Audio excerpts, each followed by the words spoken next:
Alrighty. I'm here. And you can fill out the rest of that statement.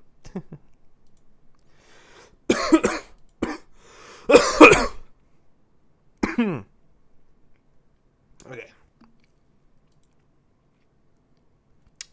Smiles. Showtime.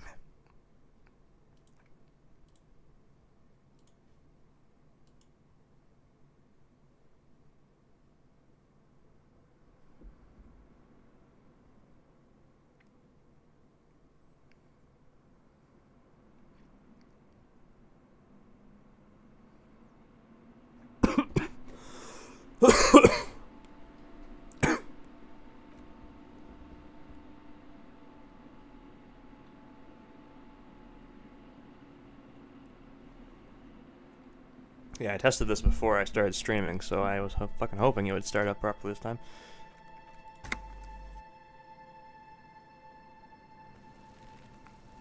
Alright, fantastic. Okay, this is going to be the last skill check I save, Scum. At least for a while. There's an authority check later there's a particular authority check later that I might save Scum if I fail it, but I think it's pretty easy, so I probably won't need to.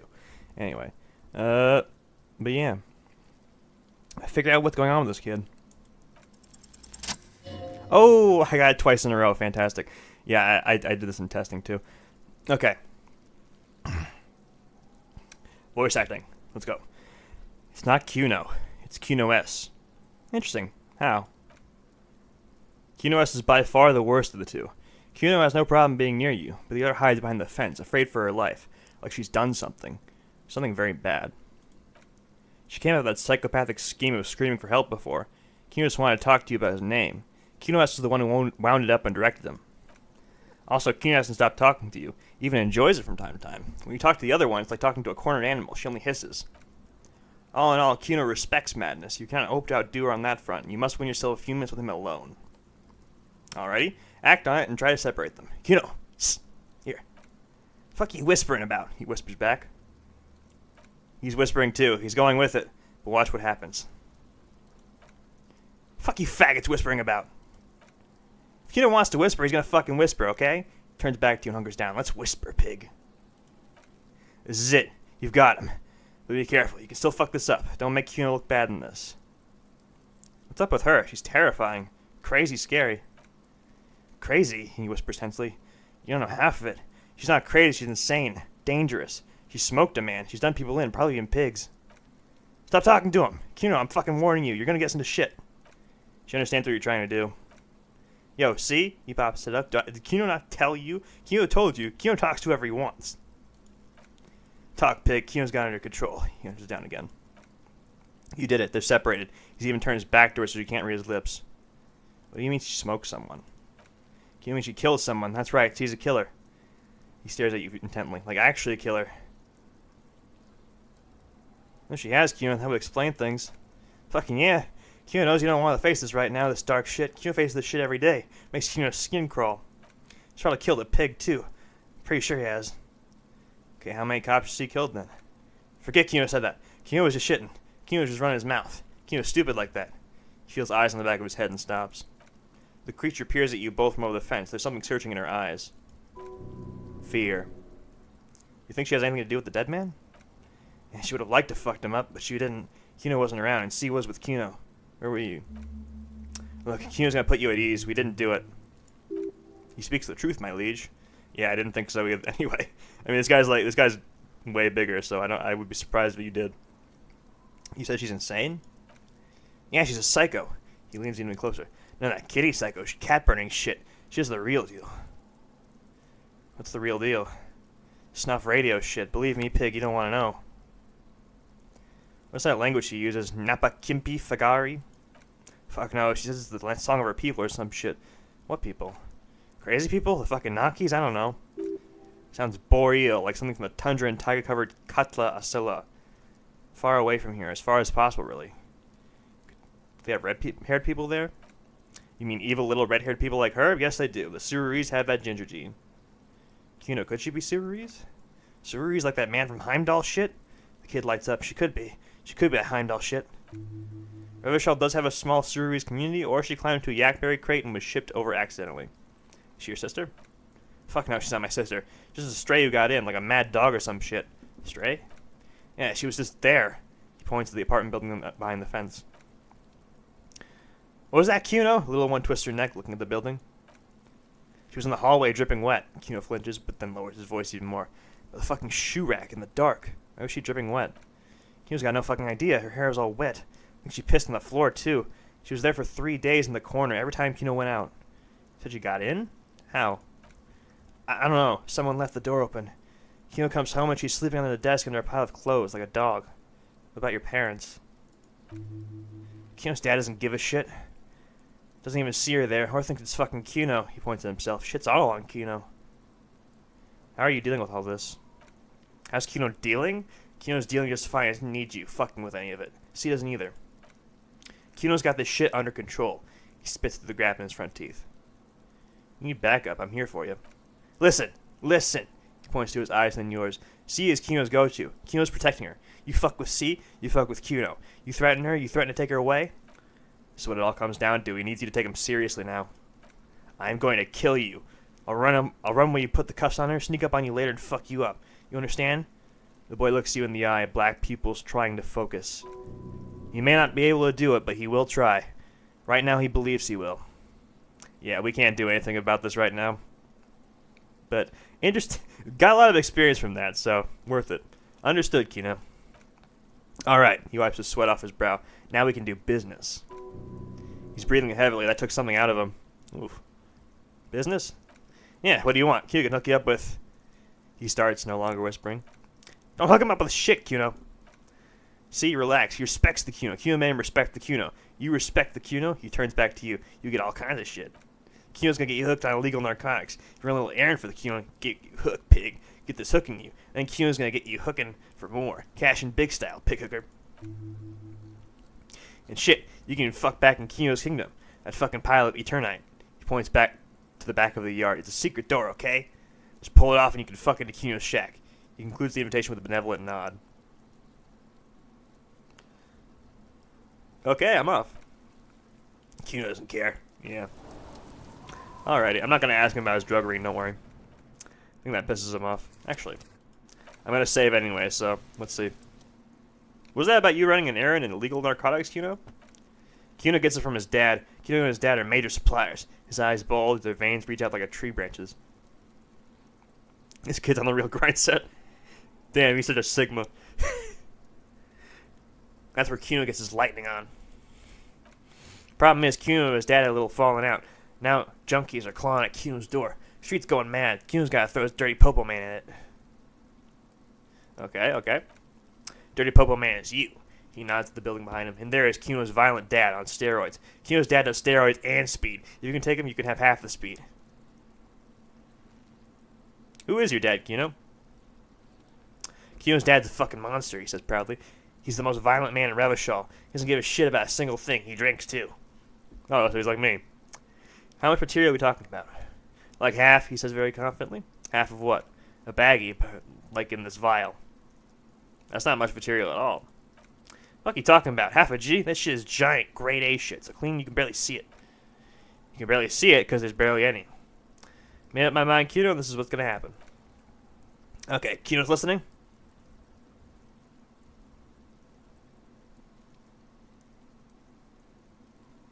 Lie, you need speed. I'm going in there, but not for the speed. I'm going after the most violent man in Revachol. Actually. What should I say? I'll do this. Sure, whatever. You survive, make sure to bring that shit back to Kuno. Kuno's almost out. You wouldn't like Kuno when he's out. Kuno's violent dad's got Kuno's key, so you need to fuck your way in there. Go to the pier side, bang on the door till a clean gift lets you in. That's how Kuno does it. You go on to room 12 and kick down the door. Police violent style. That's what Kuno does. And it's action time. You're locked in the room with the violent fuckhead. That's it, he concludes. Next time Kuno sees you, you better have his shit.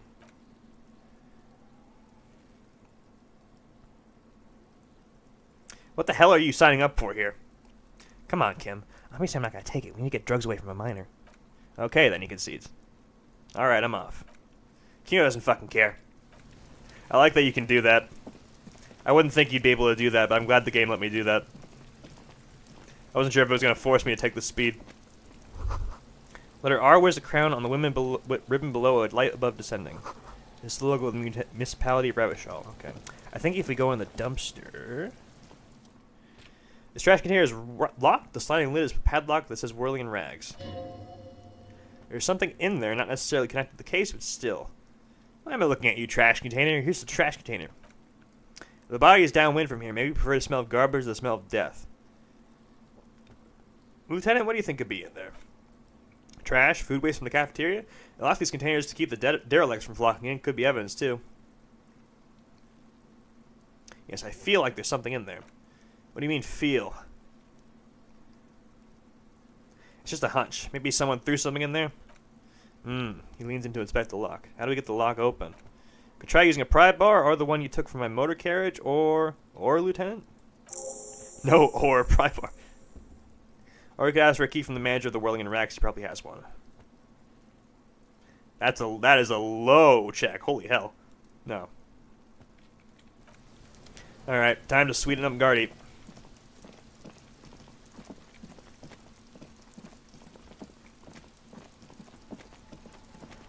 I know there's something important in there. I forgot what it was, but I know there's something important in that dumpster. Personally, I like the coat and the gloves. You got to equip the... I do have the pry bar equipped. Look, it's literally in my hand right now. See?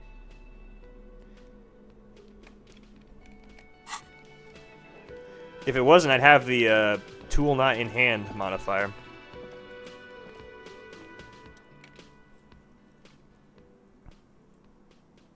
I guess just low then, yeah.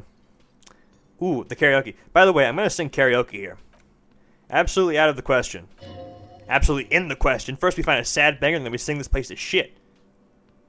Is the trash container out back yours? Mine? No, it belongs to the Whirling in Rags. Thank you for clearing that up. Why do you keep the container locked?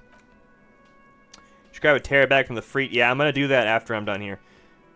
I did do some Googling after this, so I do kind of know where stuff is. I know out to the east by the dock workers, there's also that's where the freight is, and also where a certain someone is. We'll talk to him in a bit. Why? To keep the hobos and drunks out, that's why. And the neighbors, too. They put the trash there, and they don't pay for the garbage company. I thought as much. And are you the only party with access to the trash container? Well, yes. Us and the garbage disposal company. It seems a little callous, doesn't it? Something stirs in you. No, it doesn't. Nothing stirs in me, and it isn't callous, it's common sense. Okay, then. Maybe you're callous yourself. What if I told you I am a hobo, or soon-to-be one, rummaging through the trash? Will you keep me out, too? No, no. Yeah, no, yeah. Yes. Good call. So would I. Teach a man to fish. I'm not a fishing teacher, he spreads his hands. That is not why we keep our trash locked. Any place with a kitchen does it. It's not political, I assure you. We need those keys. What do you need them for? Concerns the case. The lieutenant's voice is harsh and sudden. Please cooperate. Takes the keys from under the counter, hands them to you. Just bring them back once you're done, please. Goodbye. Trash goblin. Yeah, if I hold on. Hobocop. Hobocop. Where's Hobocop? There's Hobocop. I want to get this because it gives you more money from tear, I think. Yeah, and it lets you find those special tear bottles. They give you extra money.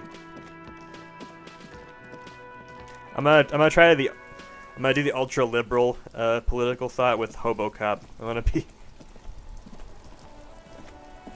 the ultimate contradiction. What was I doing? Oh yeah, this way.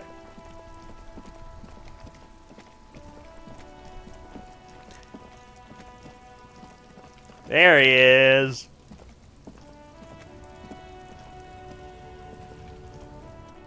Welcome to Revachol, announces the rotund man. The remark isn't addressed to you, it's addressed to the lieutenant. Why are you addressing my partner like that? Don't you welcome to Revachol me, Lieutenant fires back. My grandfather came here from a 3,000-year-old racist isolationist culture while your ancestors came to this island a mere 300 years ago. Every school of thought and government has failed in the city, but I love it nonetheless. It belongs to me as much as it belongs to you. What's happening? You sound angry. He pays you no attention. It's men like you who keep Revachol divided? And making it that much harder for everyone to climb out of this post-war limbo. Wait a minute, what's going on here? Come on, man. I just said welcome to Revachol. It's a lorry driver thing. I love how his name is Racist Lorry Driver. I know exactly what you meant. You think my kind doesn't belong here, that I should watch myself and behave.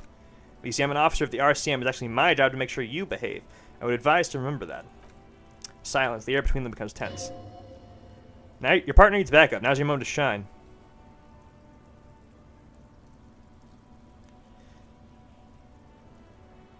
Well, I think we all learned something here. No. Fucking A, Kim, I've got your back. You two make a cute couple, you know that? The lorry man spits. Lieutenant exhales and resumes his regular calmness. That's so. We have a couple questions. Whatever you say, officers. He waits impassively, cigarette smoldering between his fingers.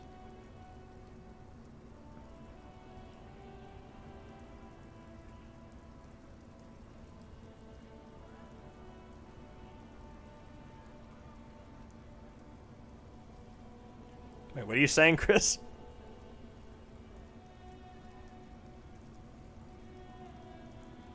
What are you hauling?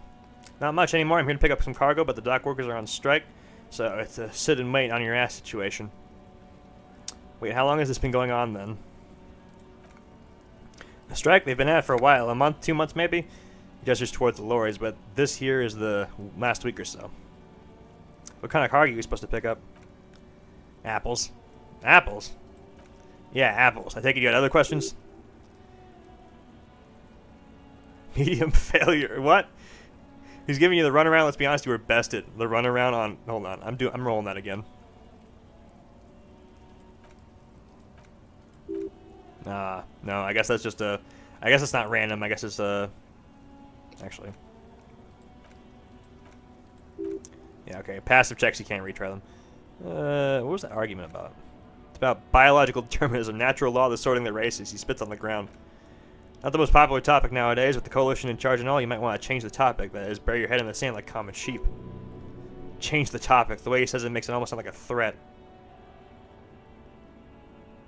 Oh, so you're just a racist. Makes sense. Not just racist. Look, I've read books. He gestures with a cigarette for emphasis. The science of racial theory has all been proved, even if some people don't want to accept it. People who studied these things may say that you and me are superior by design. He glances at the lieutenant. So naturally, we Occidentals should be in charge. Obviously, you can't see the merits in that. Yes, I can really tell you're a prime example of superior design. Open your eyes. Have you noticed something different lately? An unfortunate downturn, maybe? When members of the superior race cease to believe in their innate superiority, they stop competing for resources. Okay, and? This concerns you, policemen, so you better be vigilant. The damn kibbits, kips? I don't know what the fuck that is, are showing up good lately. Same with the mosquitoes.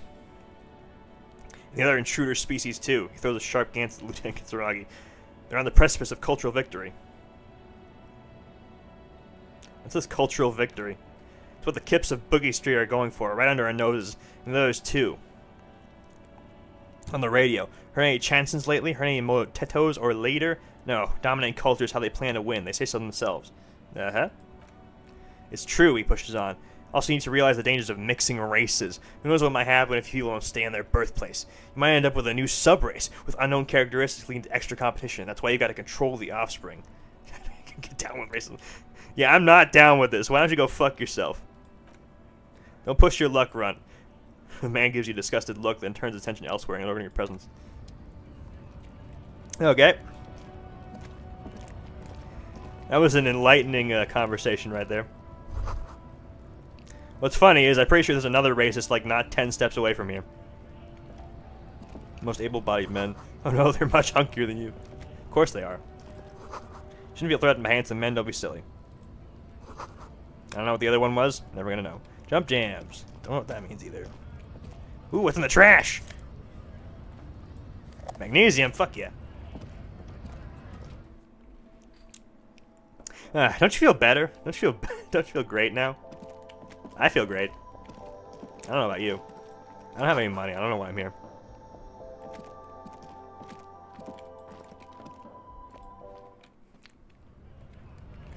Hang on. Where is the bag again? I thought it was here, but I think it's actually further west. Probably gonna want to get that. Thankfully, I think time only passes when we're in dialogue screens, so that's good. I think it's around here. Use tab to highlight the... There it is! It's the yellow bag, I knew it was. This fucker. You hear the distant squalls of seabirds.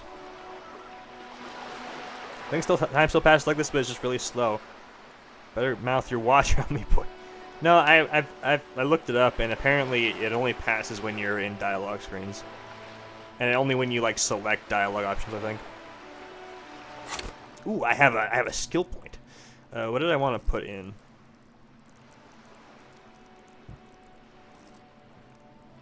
Oh yeah, physical instrument. Yeah, I'm gonna need that for a check later. Savoir faire. Do I need this skill for the ultra-liberal political thought, by the way? I don't know if I do. I know it's a skill that's associated with it, but I don't know if you need to like have it highly leveled to get the political thought. I think you just need to pick certain dialogue choices, right? I don't know. I just want it because it's gonna give me money for doing stuff. So.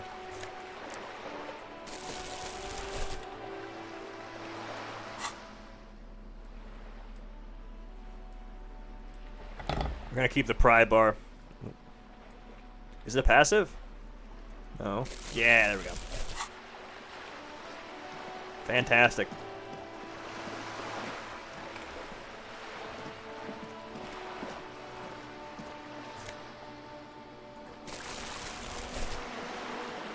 Get your money up, not your funny up. That's what I'm talking about.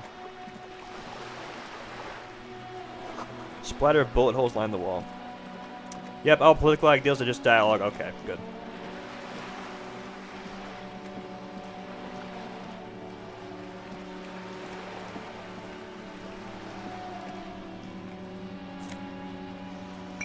This is going to be a bit slow, but hey. Oh, shit. No, get out of the fucking way, Kim. I'm trying to grind here. I should maybe do this when Kim isn't around, because then I won't be running into him slightly. Ooh, what is this? A person. Annette. Hello, sir. Step right in. The store is open. A young girl with chubby red cheeks waves at you, smiling. Her nose is also red from the cold. I am the law. I know, sir. She stomps her feet to feel warmer. Are you interested in a new and exciting book? What kind of store is this anyway? It's a bookstore, sir. We sell books, postcards, and some board games. He just points to the window. It's called Crime, Romance, and Biographies of Famous People. Whoa, whoa, whoa, whoa! Hold your horses, little girl. Don't be ridiculous. I know all these things. You're fooling nobody. Don't you sass me. Sir, are you okay? Her voice suddenly reaches your mind. You've been standing there silently for a while now. It's okay if I ask you some questions. Okay, sir. I'll try and answer any questions you have. I hope they're about books. What is this crime business? Crime fiction is about murders or burglaries or things like that, and the work of a policeman or private detective who's trying to solve a crime and catch the criminals. Okay, I get it. Crime, murder gets the people going. And it's kind of like a puzzle, too. You can guess who the criminal is or how the good guys are going to catch him. I'm a policeman by myself, by the way. The law, as I said. You don't look like much of a policeman. She examines you as if to find something policeman-like. Well, what does a cop look like, then? Didn't mean to offend, sir. Sorry, sir. It's just that you don't look like Dick Mullen. She points to a book cover on which you see a strapping Vespertine officer. He stands grimly over the body of a dead woman.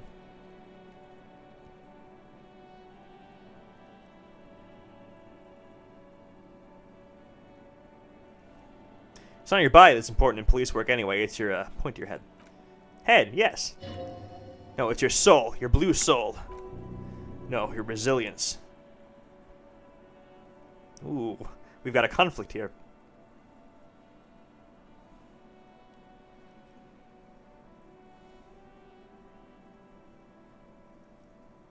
I'll do this one. Soul. That Mullen guy looks like a Hampelmann.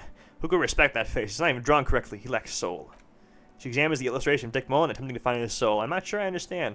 Police fans have got to have the right stuff, an ingrained sense of the law. No one would follow a weakling like Mullen. If you say so, sir, she smiles mischievously. He's just a fictional character. He's no match for your soul. You can show me some real police work, sir. Like in the books, coverage from Dick Mullen seems to stare at you with harsh disapproval. Okay, I'm going to do something now. You know what? I will save. Actually, I'm not going to save scum this, but I am going to save. Just because so I can see what happens later. Was that? Okay, we're good. Okay, I'm going to do something now. Ugh. You failed to deduce anything substantial. She waits intently. Actually, I'm sorry, I can't deduce anything. Small disappointment rolls over, but she promptly gets over and says, "It's okay, sir." Oh no, my morale! Ah, fantastic. Oh well, I can try this again.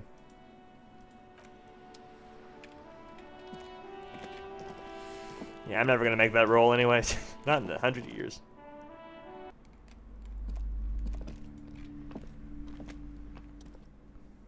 Welcome to Crime, Romance, and Biographies of Famous People. My name is Pleasance. Pleasance? The clerk extends a greeting. Be welcome, and please take responsibility for the energy you bring to this space. Before we go on, you seem to be well off enough. Can you give me some money? I feel like there won't be an opportune moment to ask later. Sir, don't be ridiculous. I certainly will not give you money. She gives you a disapproving look. I would be doing a great psychic disfavor. One has to earn one's success, even if one is a police officer. Handouts are nothing but manipulation. All I do is make you dependent. Preach. Son, you got destroyed there. What an idiot you are. Yeah. So, are you the owner of this store? I am, the proudest owner of our little shop of culture. Her voice is high-pitched to give it more penetration. Who's the little girl standing outside? Annette, yes, my daughter. I hope she wasn't slacking off again with her nose in science fiction. Tell me, was she at her post doing her job like a proper girl? Yes, of course. Wonderful. Did you talk to her? Yes. Great. On a scale of 1 to 10, how compelled were you to buy books after talking with her? Her opinion of her daughter depends on how well she lured you into the store. I'm not going to grade a human being. I don't do that. Come now, it's not personal. It's about proper sales practices and market research. She crossed her arm. I expect an answer. 10. My precious, her dedication brings joy to my heart. She's immensely satisfied with the answer. If you have children, I hope they turn out as great as my Annette.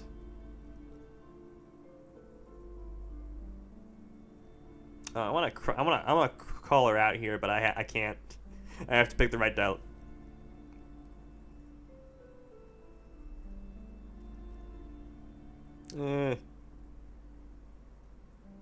God damn it, my innate sense of empathy prevents me from shilling capitalism. God damn it. This happens every day. Ugh. You know what? I have a save file. I'll do this later. And that is quite the trooper, which is a great value add, as a young girl should be. With the proper attitude, she'll have a bright financial future. Okay, let's change the subject. What if I want to buy a book? Why are you talking to me? Everything on the shelves to browse. Don't you feel so compelled to buy anything? She feels dependent and waves her bony fingers directly at you. See those shelves there? Go, be drawn. So what types of books do you have? Everything is on the shelves. Take a look for yourself. She nudges her glass. The shelves compel you, don't they? She's attempting to mentally direct you towards the shelves. She only wants you to buy the goods. She doesn't care about books. Do you even know what books you have for sale? She scoffs. Truth be told, not really. My sister brings in most of the goods. I'm sure it's all very literary stuff with well-written prose. But you don't learn about the important things in life from fabricated stories. Shouldn't a storekeeper know about her wares? I provide a valuable service. As long as people buy books, I'm fine. She wears a bony finger at you. Where do you learn about the important things, then? The truth is available if you just know where to look. And you have to open and free your mind to understand. She nods at you cryptically. All right. She smiles and nods, seemingly relieved. Farewell for now, book peddler. How much are these books?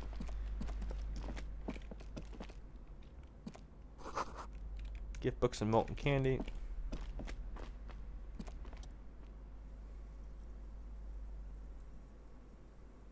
Oh, hell yeah, Heimdall. Rows and rows of Heimdall men blur your vision. You make out some titles: Man from Heimdall and the Mammoth Riders, Man from Heimdall, Return to Heimdall, and the solipsistic Man from Heimdall and the Heimdall Man. Good God, how many are there? Maybe 100. Man from Heimdall and the Sages of the End of the World, Man from Heimdall and the False God, Man from Heimdall and the Scorched Earth, Man from Heimdall, the Heimdall Colonies, Man from Heimdall. Am I pronouncing that correctly? I don't know if I am. Helmdall? Heimdall? Helmdall? I must say Heimdall. And the Swamp Beast, Man from Heimdall and the Snow Crabs. The Snow Crabs are worse than they sound. Is that all? Not even close. Man from Heimdall in Hell, Man from Heimdall in the Forest of Slaves, Man from Heimdall into the Lake, Man from Heimdall, Heimdall Burning. There's even The Trial of Death, a pastoral combat gamebook set in the world of Heimdallermen, and so much more. Oh god, I have to pass a pain threshold check for this. Do any of the books call out to me? A twinge to the back of your head makes you flinch, your eyes start twitching. Ugh, what is it? Man from Heimdall. Your hand reaches toward a book with glossy cover art. The very muscular Man from Heimdall, in chains, kneeling in front of a staircase leading to a throne. A woman sits on a throne leering at the man. She's laughing at him, belittling him. Between the throne and the Heimdallermen lies a bonfire, casting shadows on the wall. The shadow of the woman's headdress looks like a pair of devil horns. The title reads, A Man from Heimdall and the Devil Woman. Aren't all women devil women? Especially those leering types who seem to wear nothing but an armored bikini. There's also some sort of snake lizard beast slithering around her abdomen, chest, shoulder region. The display rack before you is burdened under piles of Man from Heimdall novels. Yeah, that's too expensive for me. No, thank you. We'll go back to that later.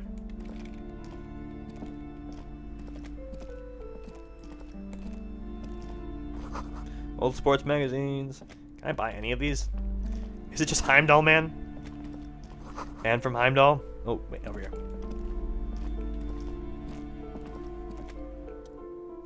Small mountain of colorful board game boxes. There are numerous types of games for all ages. A lot of shelf space seems to be taken up by Reroll-related merchandise. Look through the pile of Reroll-related items. An endless variety of source books, lore books, and codexes litter the table. The topmost book is titled Welcome Compendium 2nd Edition. Also a large hardbound tome with intricate cover art, The Hunters of Katuak, Boreal Creature Compendium, and a pick-your-path adventure game called Tales of Roral, Cavern of Velkrag. Anything that really catches my eye? There's a box that says Whirlroll 3rd Edition Mega Setting Supplements Module. The side panel notes a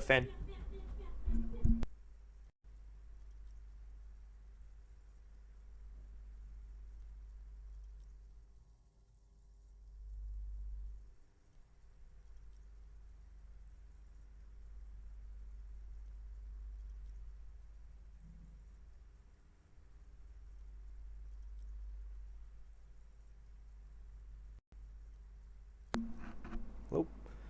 Okay. Hang on a sec.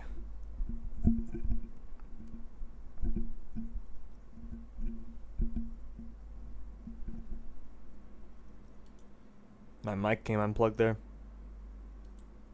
Oh shit, okay. So a side panel notes a fantastic adventure board game, new maps and miniatures, a sticker on it plays 25 real. Nonsense for anemic binoculars. Oh god, $25. Fucking hell no. Too rich for my blood.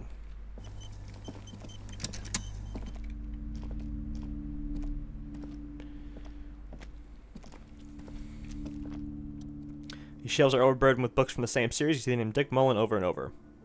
Go through display. Crime fiction is a disgrace, an asinine misrepresentation of the physical attributes and the artist's everyday work of actual police officers.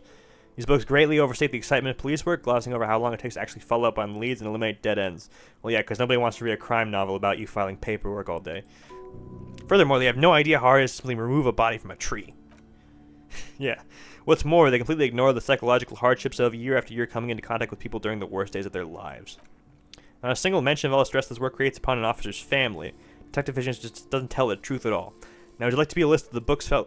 Would you like a list of the books found on the shelf? Sure thing.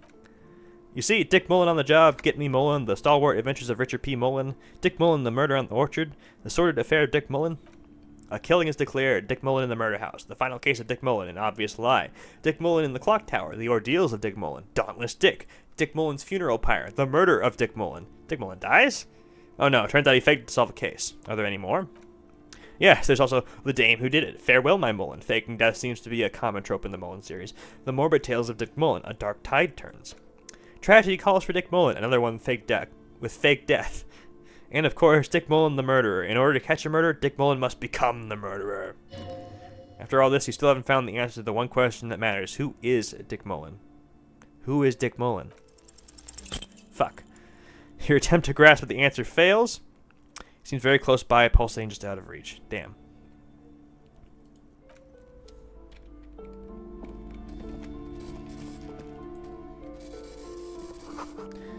Tome of Fascist Magic. Fantastic. Quaint picture book picture book brochure. Very colorful.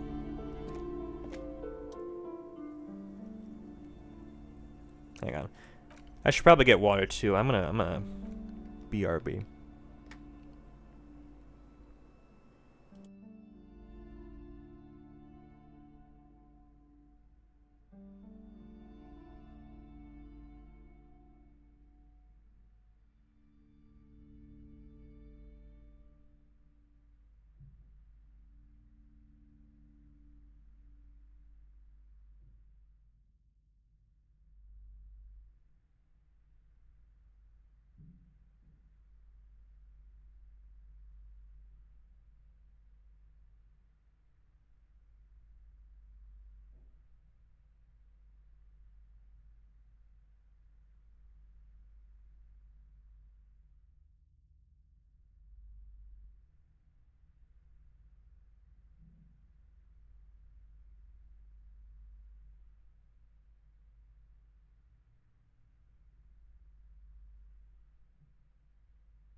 Okay. We're back.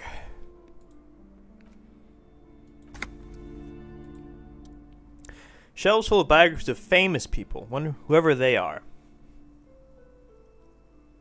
Hang on. Do I have the... Okay.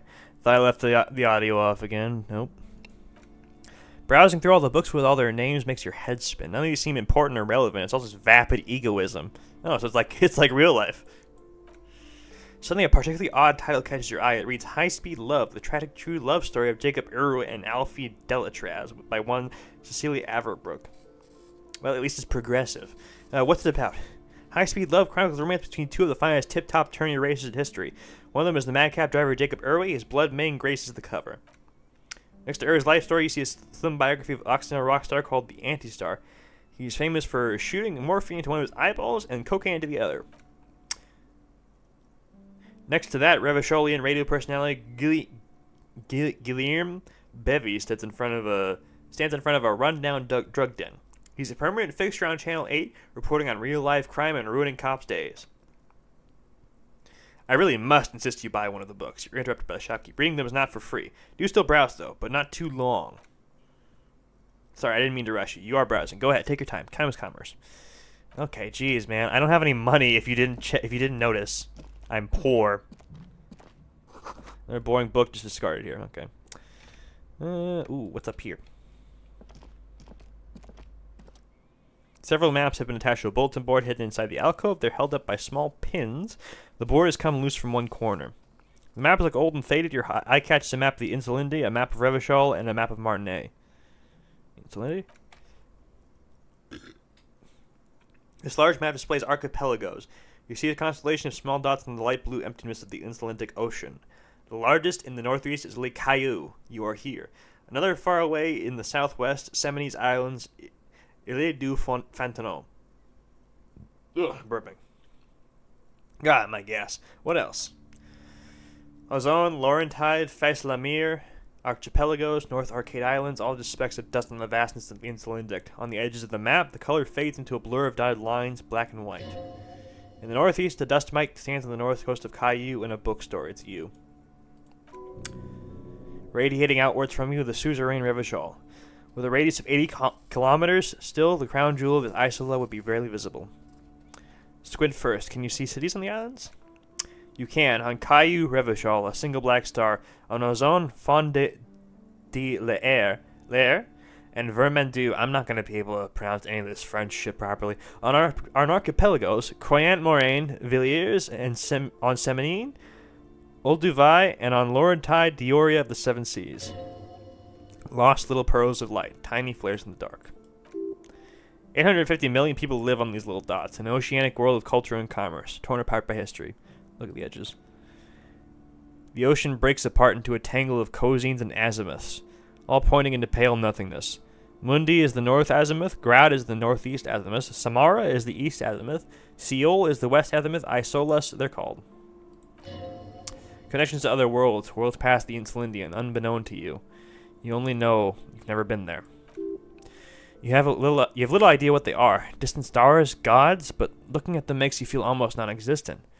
Whatever they are, the Isolas are immeasurably large compared to you, and very, very far away. Oh god, these are failures, actually. Perhaps they are gods, gods of distance and outer dust. Revachol? The north coast of a verdant island is shattered by the delta of a river. It's the River Esperance. Countless bridges put the shards back together, connecting as city blocks to river islands. La Delta says a great artificial heart in the south center, teeming with life forms and construction. To the east, rolling hillsides, Le Jardin, Stella Marie, the suburbs of Saint Baptiste, swallowed up into the megacity. They sound rich to you. This is Revachol East. And rest of the river? Coron, it's somewhere to live. Not bad. Then there's Jamrock. It's bad. People shouldn't live there, but they do. And then Faubourg. It's almost as bad and much larger. Then Coal City. It's the worst. One sec.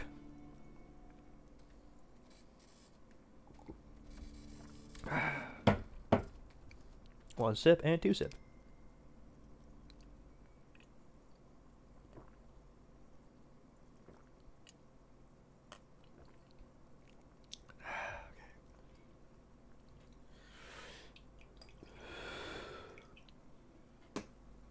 And Martinet?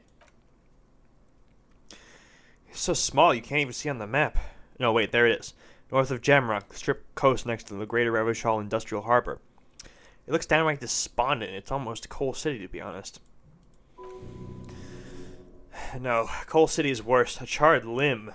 Rain falls on its slick black streets. And then there's the burnt-out quarter in the heart of Jamrock. Is it cold in this bookstore, or is it just you? Yeah, it's me. No, this is somewhere to be. This is all you have, but it's still something. Streets and sodium lights. The sky, the world, you're still alive. For now. Look at the map of Martinet. It's not really a map, it's a tourist thing. A picture postcard with buildings on it, drawn from an isometric perspective. A date in the upper right corner says 48. Still, it's detailed. It could be pretty useful for scouting ahead. You see the jagged boxes of Industrial Harbor, even the whirling in rags here.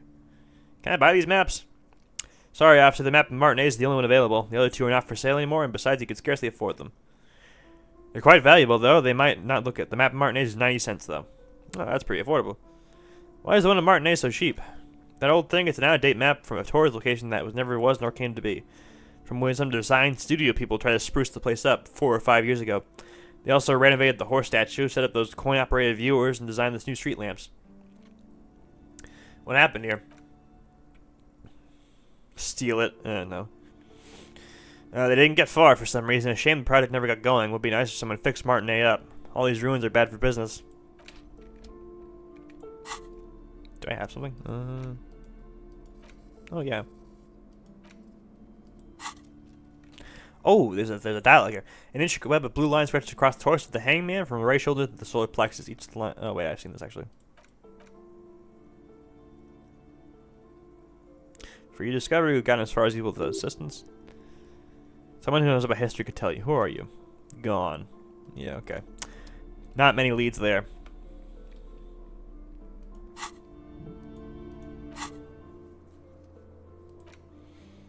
Oh, yeah, hold on. I forgot to ask Kim about the case. Oh, I'm silly. Kim, tell me about the case. What do you want to know?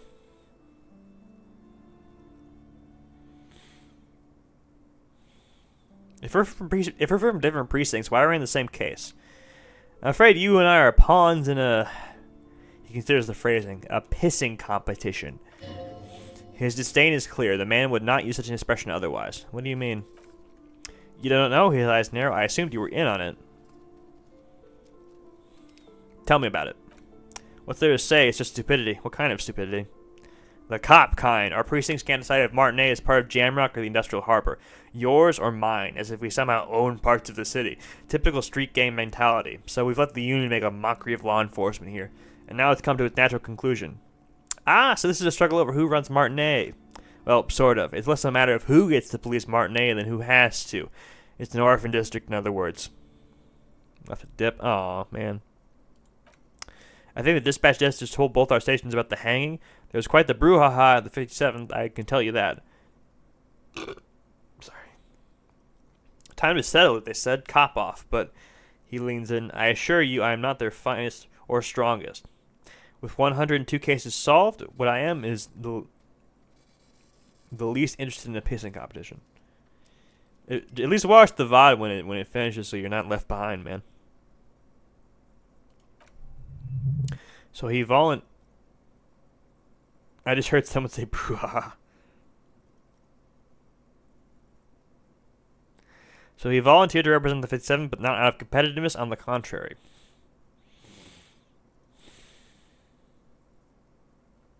So you volunteered to spoil it? Yes, I'm an unrepentant spoil sport. The lieutenant appears pleased with this. What's special about Martinet? Martinet? Nothing. It's just a puddle at the end of some drain pipe. No one cares about this place. They care about sports. Most of our colleagues don't even know how to get here, nor if the interchange doesn't exist. A tremble comes over you. Another after effect of ethanol poisoning, perhaps?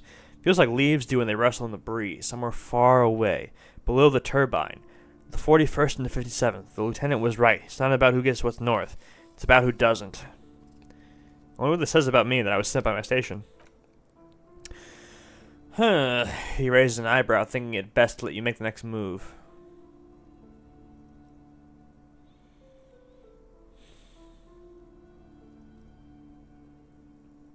There can only be one conclusion. I am the finest, a case-solving machine sent to outperform you in every way imaginable. Yeah. A good joke. He does not actually think it was a good joke.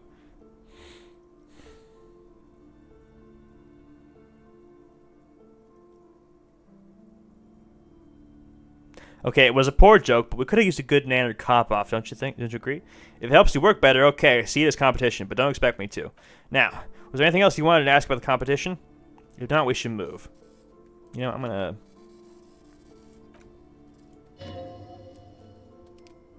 A joke, of course. That's sure I had no intention to compete with you. It's good we set this thing aside. Okay, yeah.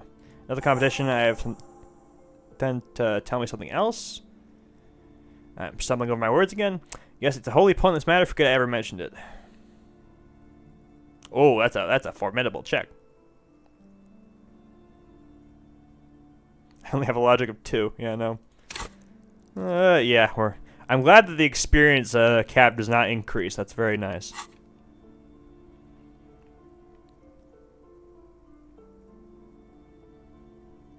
Nothing. Alright, we've done everything we can in the bookstore, I think.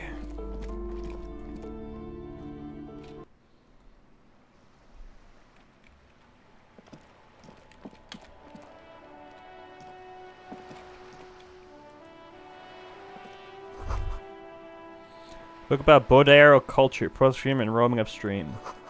Book says you must attain Frecognian hard body at the nearest gym. Book about the future, the government reads your mind using radio technology. This book, you don't really understand what it's about, nor does it seem important. This is a book about pate. All useless. Alright. Time to collect bottles. God, I love collecting bottles.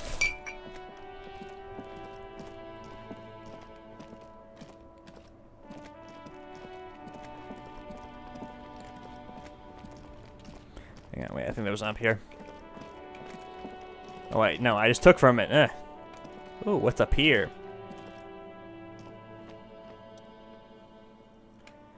Oh, that's a lot. Holy hell. Wow. Okay. We're gonna leave that for now, I think.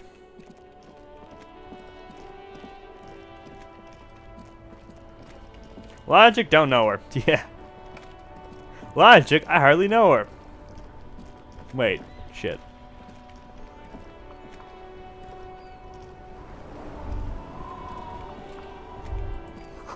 Your churchman clicks the swallows, fill the air. Okay. Who are these guys? Actually, you know what? Nah.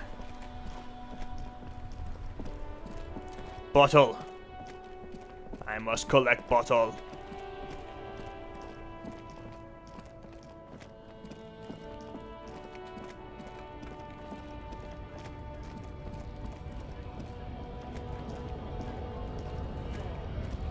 Unions are a scam. Yeah.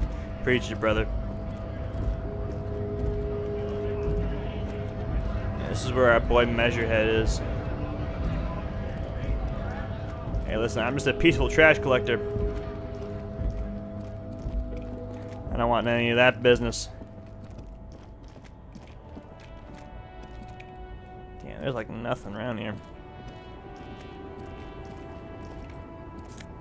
Ooh, money! Fantastic. Oh, we're in it now, baby. Could go back to that freet. Grab myself some smokes. You know what I'm saying?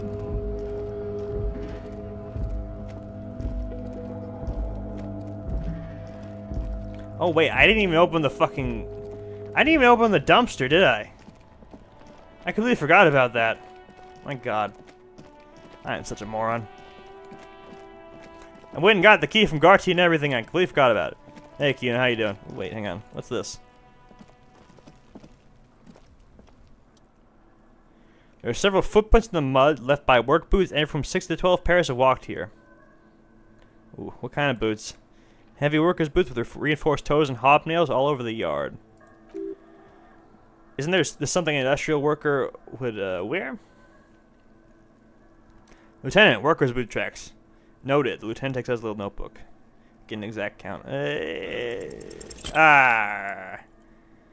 do you think are a super detective? You're hungover, and these are just dents in the mud. No pattern emerged for the time being. Yeah, okay. I don't have any magnesium for that. Oh dear.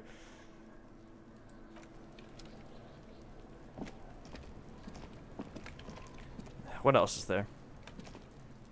Yeah, I already talked to you. Oh, what's over here in this box? Ooh, money! And magnesium. Fantastic.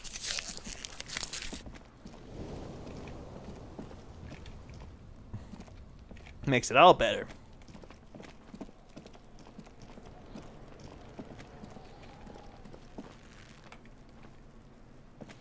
Okay, dumpster. We need to open this. The dumpster.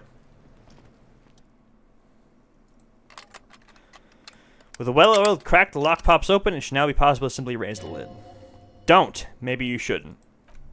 Maybe you shouldn't. Of course you should. This is your time to shine, Noble Cop. Dive into that dumpster for extra content. Did I just have premonition that there's something in there? There is, but you won't like it. Sweat forms on your brow. Your hand is still on the lid. Open the lid. The smell of rotten food rises to greet you. You see soggy cartons, dirty rags, and organic waste. We're just in time, the lieutenant peers in. This has been empty for over a week. Dig in Hobocop style for extra content. Wow, an armistice 50 caliber 50 knock cannon, half wrapped in paper tissue, just shiny. What's a knock cannon? It's a giant rifle, and it's very expensive. Not as expensive as the fat string of pearls snaking among the rotten banana peels, however. And that is a Cord and Electric's preamp with Electrica F2 tubes? It is. That catches quite a price. We're talking $12,000 easy. Unless you're into hi-fi yourself. Nah, I'm selling that. No, you won't, because none of these things are real. They're not actually in there. All you see is food waste and crisp wrappings. A cruel jest. There must be something. All you see is a broken mug with a racist depiction of the yellow man frolicking in saffron. An antique? Only in its social sensibility. Take the mug. The lieutenant briefly glances at the mug and then returns his sight to the trash. You see milk, an egg rest with one broken egg in it, some pasta wrapper. Picking up the soggy packages somehow feels familiar. A box falls into pieces in your hands. The Batiste Soleil cereal. There are plastic pasta packages below and turbo noodles. Nothing of note, however. Among the threadbare kitchen towels, something catches your eye, a pair of denim trousers. Grab them. As the legs of the slime-covered jeans begin to unspool from the garbage, a rank corpse smell fills the air. The victim's clothes, the lieutenant smells them. Cadaverine odor is faint. If these belong to the deceased, they were removed when he was still in the early stages of decay. Drop them in here, officer. The lieutenant produces a black plastic bag marked evidence from his bag of the trousers. Guitar, marked blue jeans, pockets empty. The lieutenant quickly searches of the jeans, or emptied. He wore them with a belt, too, a wide belt. The loops appear stretched, but he looks into the container. The belt is missing, that's it. Do you see anything else in there? I have another bag here. Something slimy catches your eye. Reach for it. A drab, long-sleeved shirt, olive-colored, appears from the food waste dripping with pus. Bag of the shirt. This is a military-type overgarment. No label or serial number. This is the kind of rib-nip shirt that's worn over line... Ah, my tongue. Hold on.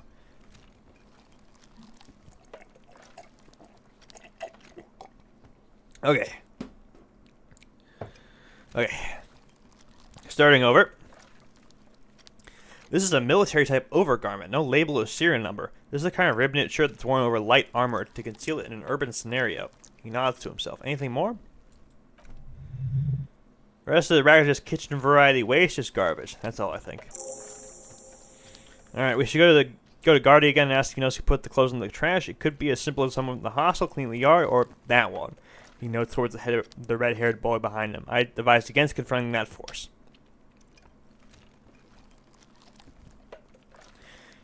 You think someone from the whirling and rags might have been involved, maybe? Not really. All we know is the victim's clothes are in the trash, and the lid was locked, and this establishment had the key. It is just a small loose thread. No, yeah, we need to ask the kids who put them there. Fuck's he on about kids? One behind the fence yells. You hear that, Kino? He thinks you're infant or something. See? Okay. Lieutenant nods and looks back in the trash container. This is food waste. It's just organic waste, cold and slimy in your hands. Apple and potato peels, mostly identified sludge, unidentified sludge, and the occasional chicken bone thrown in for good measure. But hey, nothing more to see here. What's this? What?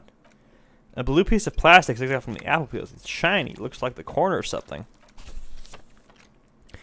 Something larger. A clipboard. A blue plastic clipboard with moist papers hanging from it. They look badly damaged, but you can still make out forms and notes. Written in a man's handwriting. Officer, is that your paperwork?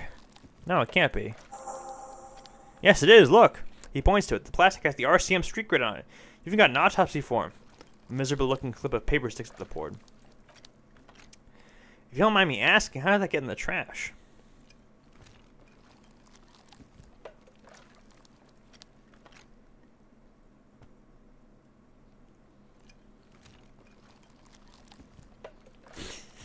I'm boring. Someone from the whirling threw it in the trash? I don't know, I'm boring.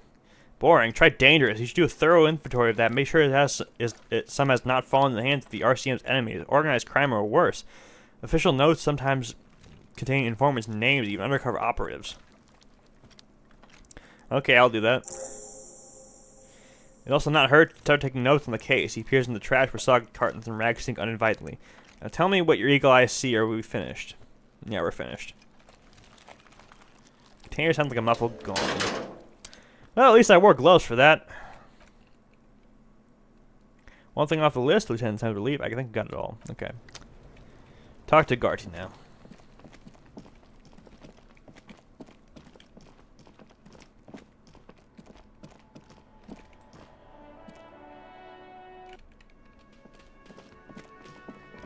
Wait, who the fuck is this? Hold on. Who are you, sir?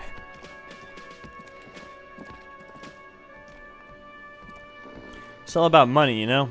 You gotta spend money and make money. Money is what really matters. Money, money, money. Who cares?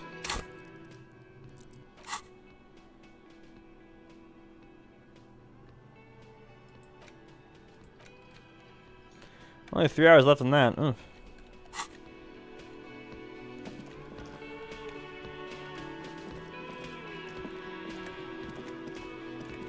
Oh, the kitchen's open.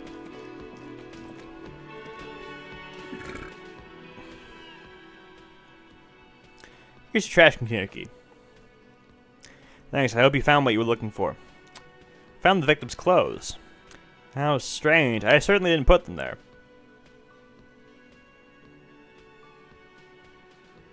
Could someone on your staff put them there? Sylvia had the keys before I got here, and I can vouch for her. I can vouch for all my staff. None of us would tamper with a crime scene. Maybe you don't remember putting them there. Maybe you were sleepwalking or in a fugue state. He grimaces. I think fugue states are more your forte, officer. Who else has keys to the trash container? The trash collection service and CS Municipal. I don't see why they would put anything in the trash, though. Ah, the elusive CS Municipal. I doubt we'll be able to track down who was sent here last and when. This will have to be one of those little threads that solves itself down the road. On Clinton Street, near the Boogie Street Diamond, a small truck rattles down an alleyway. It's stopped by a rusted trash container. Two men, their faces rough and swollen, jump out. They look at the container despondently. CSM is written on their backs. He turns to the man. Thank you, anyway. Let's talk about something else. Goodbye.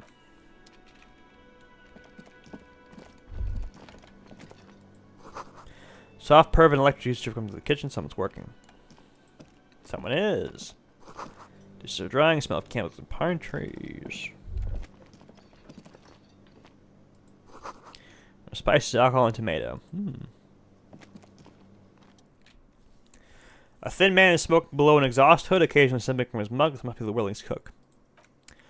As you step in, he nods toward the table and says something in a completely foreign language. The only words you can recognize are Goresi and Kubek.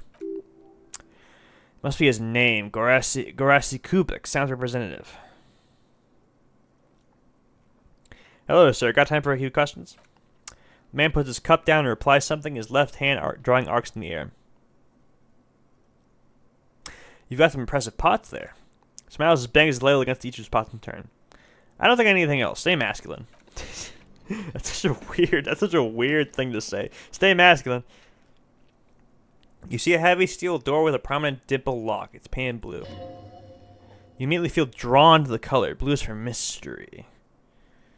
Touch the door. Cobalt blue surface feels rough to the touch. The stainless steel door is flush with its frame on every side. Try to push. Door does not budge. Wonder where this door leads. You do? The lieutenant regards you with patent skepticism. It's the door in the back of the kitchen. Why do you care where it leads?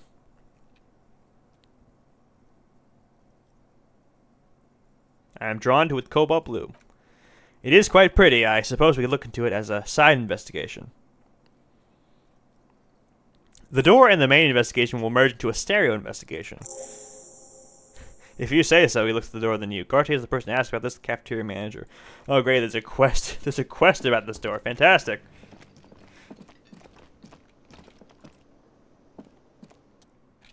Can I help you? He arched an eyebrow. I've seen something here, the whirling Garty, a thing I need to talk about. What thing? There's a mysterious blue steel door in the back of the kitchen.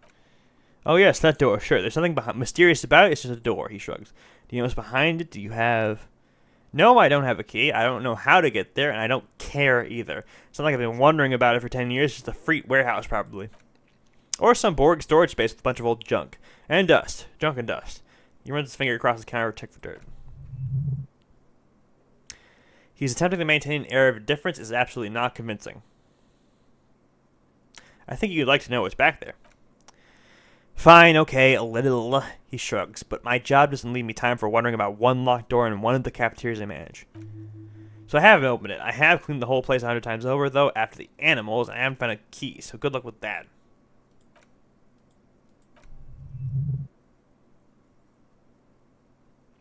By the way, you should come back to this thing-based questionnaire if you see anything interesting in the whirling later. Okay. I will keep that in mind. Okay, go back to collecting bottles. If I can find any more. We'll go to Cape Side and see if there's any around there.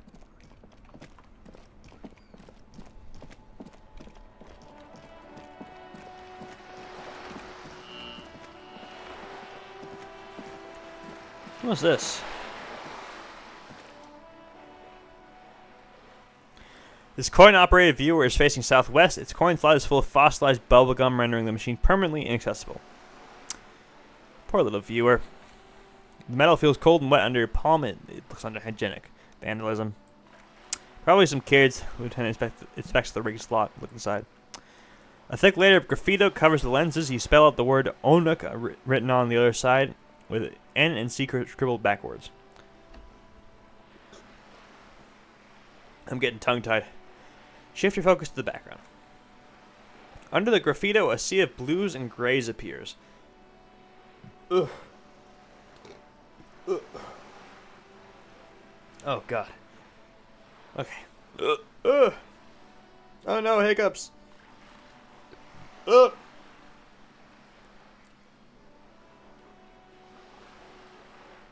I think we're good. Behind the water lies a coach studded with concrete and reeds. On it, a church on stilts, lanky, weather-worn wooden planks. An X-shaped cross topping its tower.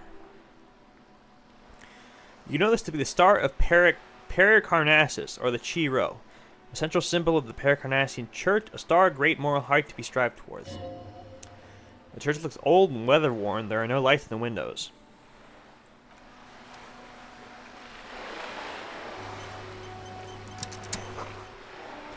Broken window? Tibbs has windows. Okay. Weird flex, but okay.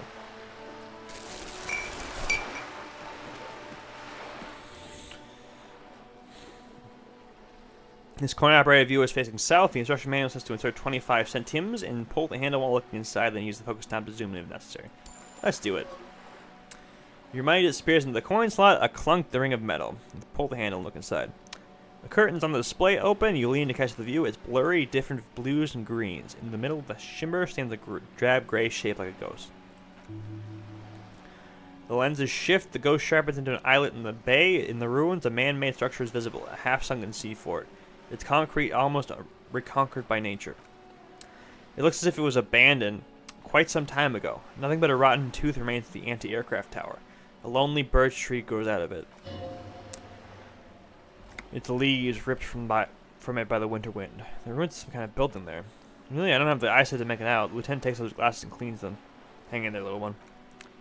The little brave birch tree seems to wave back in the wind. tear. Ooh, yeah, fancy. Picking it up individually like a hungry tramp. Fantastic.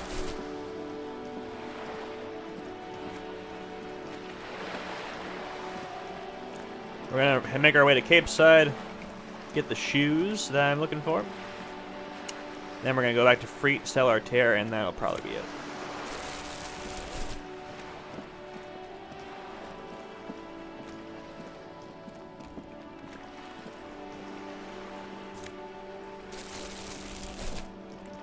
What's over here? Ooh. You know what? I like it, but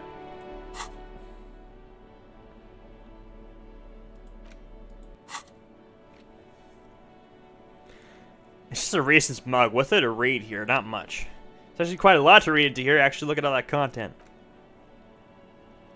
Oh boy, here we go. What are you going to say about a broken toss-away mug that you dug out of the garbage?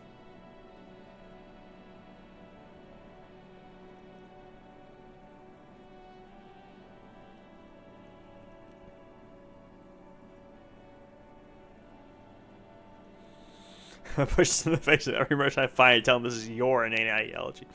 No, the mug will be useful. By denouncing it, I can earn political capital to mask my badass hustling, i.e. fraud and embezzlement.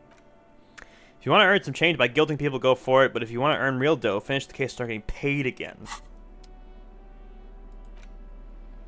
Ledger. Is the ledger you found in the trash a pitiful cabbage of white and yellow papers hanging from a plastic board? Barely held together by a metal clip, the sad display is made complete by the faint smell of a urinal cleaner. Anything else?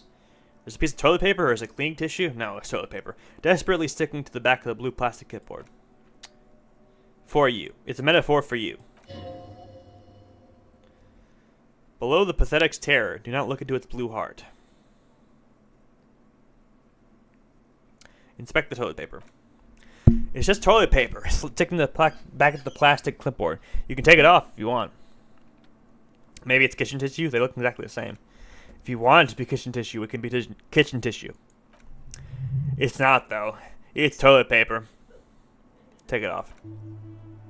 Still wet, the toilet paper, I mean kitchen tissue, sorry, peels off the plastic easily. All you have to do is shake it off your finger and voila.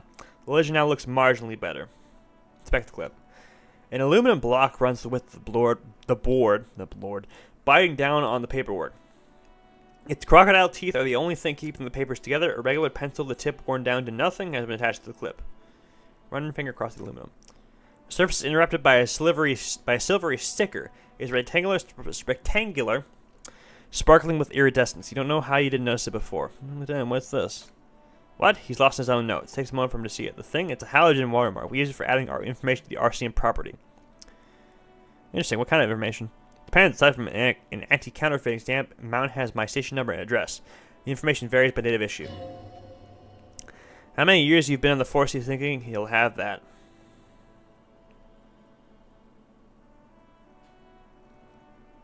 How can I read it?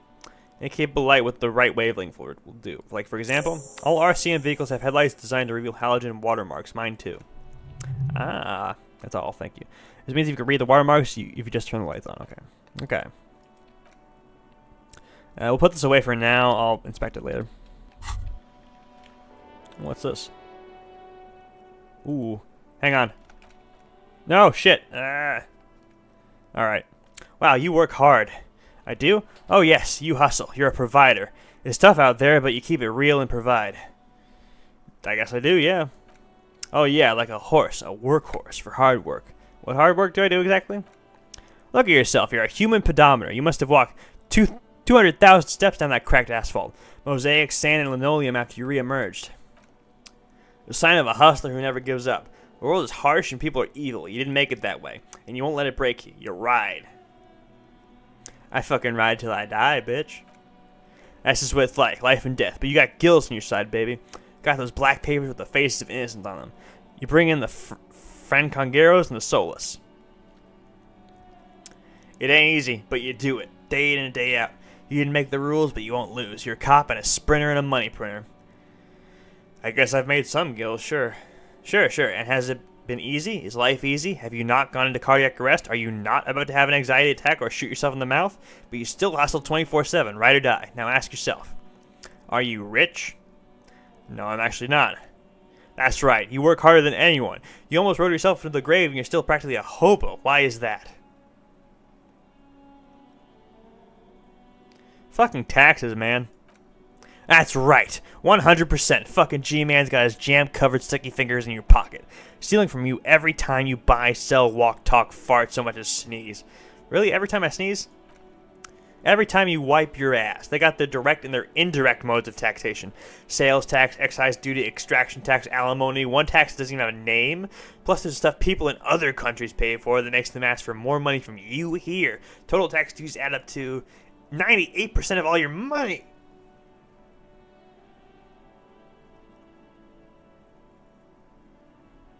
Are you sure? That seems like a pretty big number. What are you not sure about? They're milking your nipples till they bleed. Can't you see? Aren't you sick and tired of having bloody nipples? Opted, but only a little. You know what? No fucking way. I guess I'm a free market fundamentalist now. Here you go, hustler. Fight the righteous fight. Free the people. Keep it real. Keep it street. Keep foam at the mouth furiously on the tack as you... Oh, God. He's just like me for real. First, if you have a side bitch ideology cooking somewhere, don't sweat it. Fighting indirect taxation for the Gossamer state is compatible with all creeds. It's cool like that. You're a cool anarchist now. Unless you don't want to be an anarchist. Whatever. Stuff this meal ticket in your eye socket and let's see if we can steal some love back from the robber barons, the custom agency, and the bandiers, the Insulindian Financial Oversight and Competition Committee. Oh, yeah, baby. Oh, yeah, baby. This is going to reduce my empathy, but I don't even care. He's just like me for real.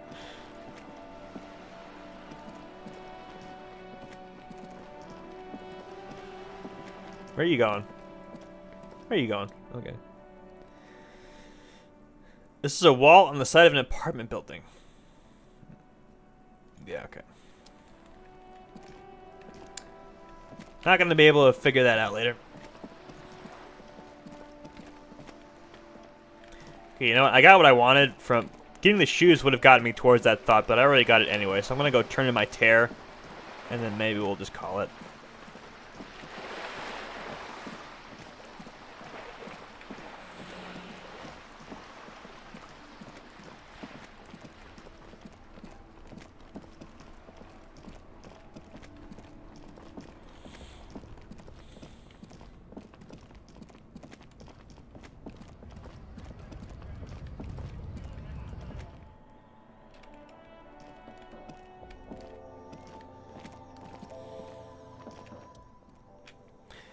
Tear machine stands in the corner, assigns one bottle 10 cents. Insert your bottles. Bottles clunk into the machine and the money appears with a satisfying jingle. You're a richer man now. Hustling. Welcome to Freed. Feel free to look around or something. Everything's on the shelves. What's that magazine she's reading? Before we go on, what's this Freed? I don't know. Freed, she strucks. And what is Freed? 7 to 11 grocery store? Why is it written with 3 T's? I'm gonna think that extra T makes it funkier. She's using her gum with disgust. It doesn't.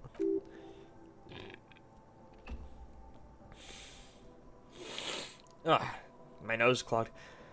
The story goes that normal Freet with 2 T's, a men's workwear shop in Redfort, was already taken, so when Freet Retail Inc. grew into a multinational corporation, they had to add an extra letter to avoid trademark infringement. Okay, what magazine are you reading? You mean this? She looks at the cover, boasting a colorful photo of 2 girls kissing. This is Popstars. It's got like famous people in it. It's not for sale. I approve. This is very futuristic. You know, we'll do that. Pops your raspberry flavored bubblegum and nods. Lieutenant frowns at you before turning to the clerk with an apologetic half smile.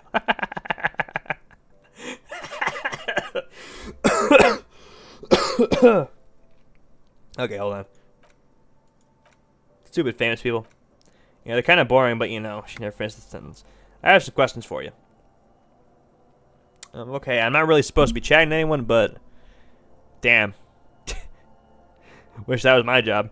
Does Freet have a warehouse in the back of the Whirling Rags? A warehouse? I don't know, maybe. I don't really care what Freet does. Come on, give me something to work with here. She looks up from under her brow.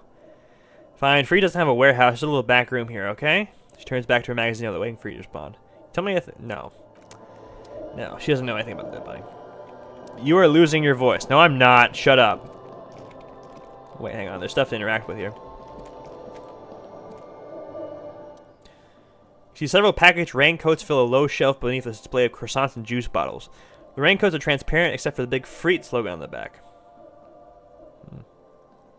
Yeah, those are raincoats.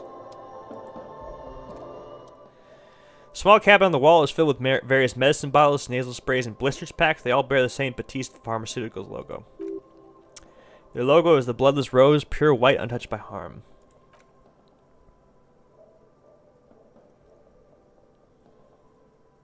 Nosafed, Dramamine. I don't really need any of this. Smokes! Hold on. Colorful display of cigarettes and alcohol bottles line the shop well, inviting you closer. There, in that dark green glass, a world of ruby all in vain. The great flowing river of warmth, wine alcohol, beer alcohol, love alcohol. Take it in. I'm obliged to inform you that both alcohol and cigarettes damage your health. She convinces you eye the goods behind you, but I guess you already know that.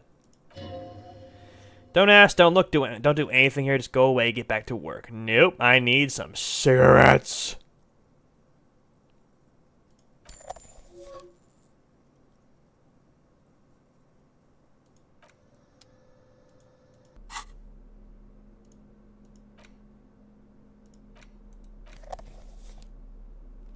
How do I use this?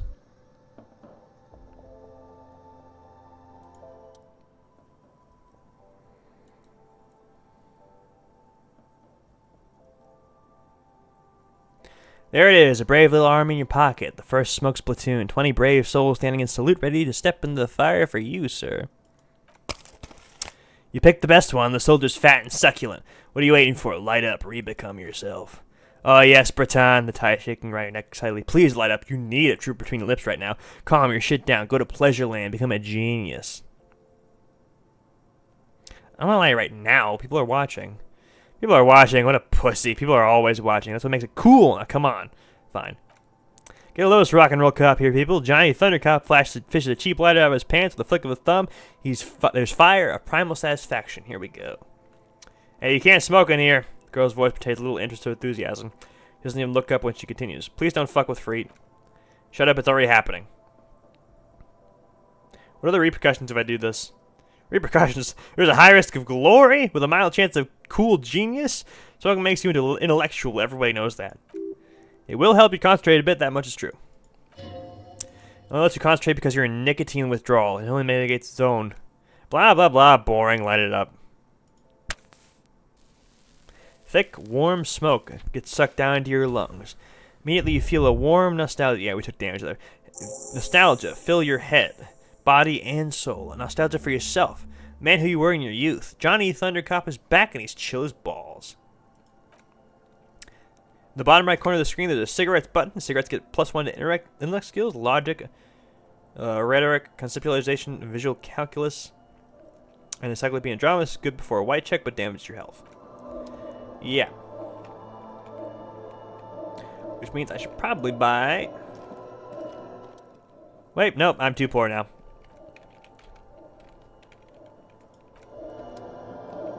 But I can level up. So the fun thing is, while your cap is raised, that means you can actually upgrade your skills more. And the upgraded skill actually won't go down when the effect wears off. This was a bug initially, but the developers kept it in because it was cool. So, Encyclopedia 6. Fantastic.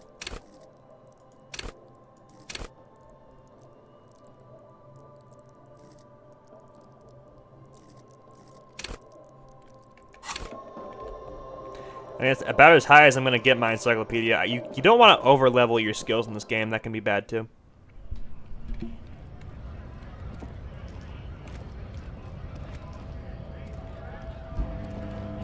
Ooh, money! How's that thought going, by the way? Yeah, we're good.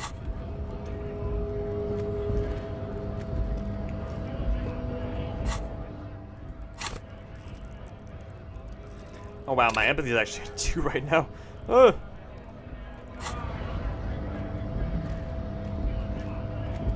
Guess we're abandoning that. Lorries probably store fuel here. Now they store booze. Ooh, more money. Fuck yes. We're swimming in it now. Lorry stuck in the traffic jam. This big, heavy, ground-made machine is well kept for such an old machine. Look in the window.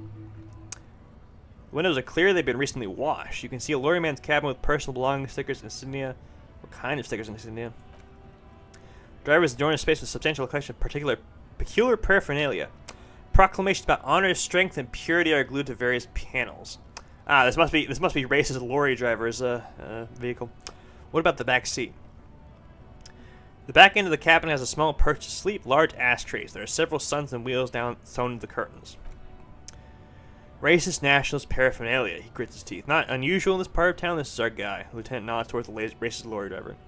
Think this lorry belongs to our cuff guy? Likely, yes. The guy's proud of who he is. Drapes all over his machine. He was acting tough before. This probably scared him a bit. Who knows when it will come in handy. A slightly scared racist lorryman. Oh, I wonder if we could talk to him about this. And about the mug I found. Hang on.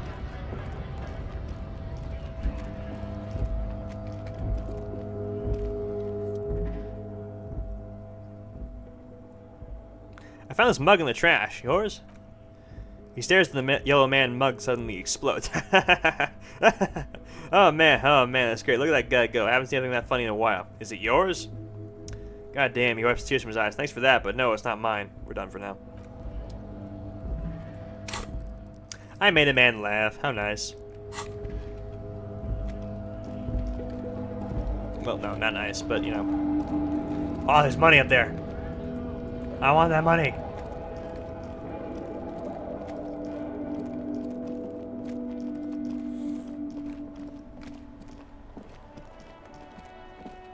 Hang on. Should probably do this.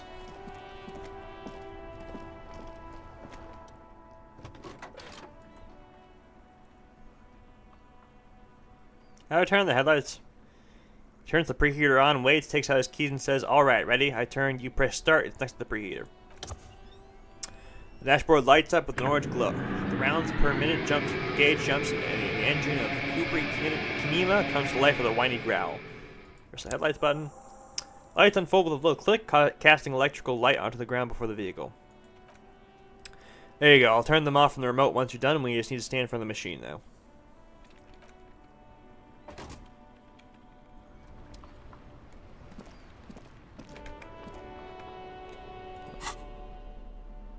Oh yeah, just the cigarettes, okay. As you hold your ledger's clip under the headlamp, an iridescent hologram appears, a street grid in the veins of a great river. A familiar sensation washes over you. There she is, Revachol West. There's a note of pride in the lieutenant's voice. Around the borders of the watermark are dozens, no hundreds of micro-perforations. The rectangular watermark is overlaid with the logo of the RCM, and yet the major arteries of Revachol are all recognizable. They shimmer in the Kinema's headlights. Look around you.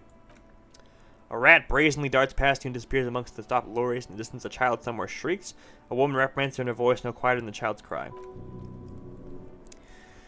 In the middle of a broken plaza, in a cone of light barely visible in the daytime, two men, one slim and the other sturdy. They are on the city stage, but only one of them knows its lines. Ah, Martinet, he smells the air and say, "Where are we on this?" Let me see. He says that he takes the ledger for a moment and inspects it. Right here, he says, his finger near the top of the map on a segment of coast jutting out into the great ocean. Seems nice. No, it does not, the lieutenant says without optimism. There are many of them, and they are divided into 3 separate rows. Tally up the rows. First row is 18 dots. What about the next one? Next to the longest runs all the way around the border and then some. Count them individually. There are so many it's hard to count. More than 150 at least. Maybe 200. What's the last row? Last row has 3 perforations. 3, that's it? That's it. What all these holes mean? Those are perforations. They represent your record as an officer of the RCM. They're your statistics, as it were. I should have guessed you keep a record. Officers often do. Let's take a look. Son, here is where we score your life performance. You better hope it's good.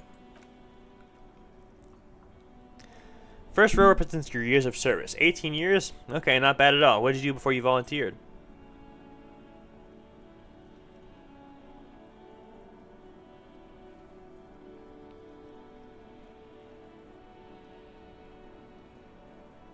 You don't think I have any idea? Fair point. Let's move on, shall we? The next row, the one that wraps all the way around, is your number of closed cases. Closed is good. It means finished. You got, let's see. Wow, more than 200. Would have thought there'd be more. It is quite a lot, even for someone who's been on the force for nearly 2 decades. Usually clearing more than 10 cases a year puts you on the 90th percentile of all RCM officers.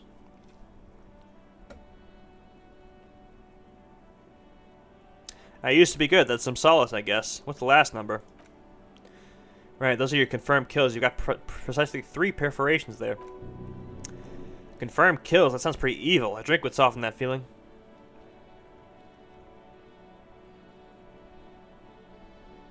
That's not too many.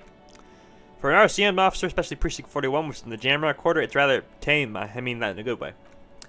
There are certain officers who treat their kills like some kind of ghoulish game. If they do happen to solve the case, it's usually by accident.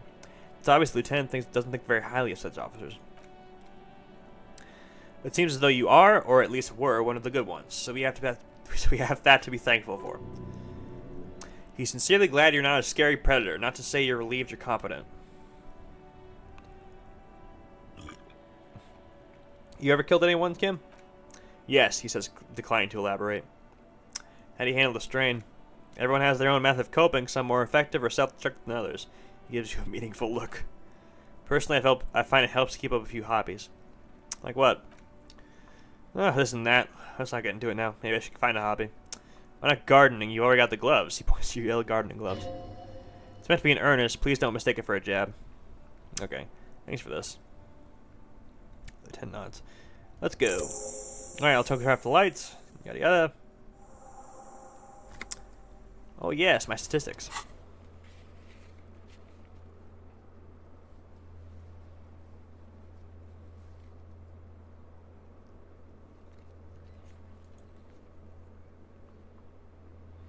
My good cop, bad cop is at 4. I don't know what that means.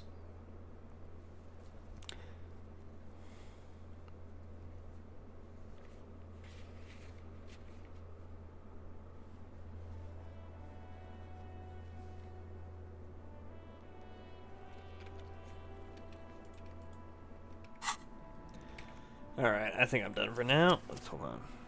Yeah. Yeah.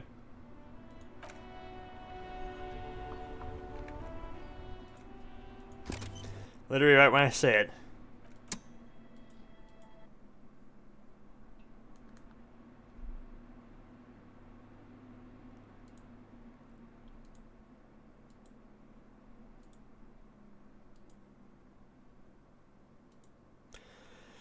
Alright, good night.